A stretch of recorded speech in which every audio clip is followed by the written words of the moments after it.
नमस्कार मित्रांनो, ठलत मग या मालिकेच्या येणाऱ्या उद्याच्या भागामध्ये आपल्याला ट्विस्ट आणि ट्विस्ट पाहायला मिळणार आहे. खतरनाक ट्विस्ट पाहायला मिळणार आहे.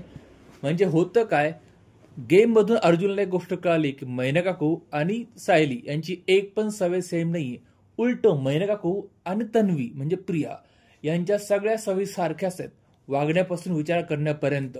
त्याची पक्की खात्री पटली की सायलीची आई मैना काकू अशी शकत नाही, कारण ती पक्की चोर आहे, चोर. मग तो काय करतो, रूममध्ये आल्यानंतर विचार करत असतो की मैना काकू आणि सायली यांची एक पण सवय सारखी नाही. म्हणजे मला असं वाटतंय की त्या दोघी आई लेकी नाहीच आहेत. पण आता डीएनए टेस्ट करावं लागेल, त्याशिवाय कन्फर्म होणार नाही. मग कन्फर्म करण्यासाठी त्याला लागेल सॅम्पल. मग तो काय करतो, सायलीच्या बाजूला बसतो आणि तिचा एक केस उपटून काढतो. दुसरीकडे तो मैना काकूचा एक केस घेतो आणि हे दोन्ही सॅम्पल देतो चैतन्याला.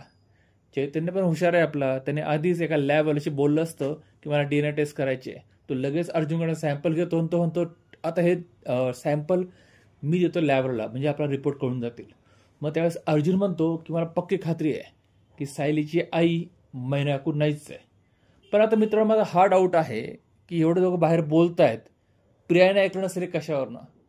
प्रिया ते ऐकेल असं मला वाटतं. नेहमीप्रमाणे ती ते रिपोर्ट मॅनिप्युलेट म्हणजे चेंज करायचा प्रयत्न करेलच.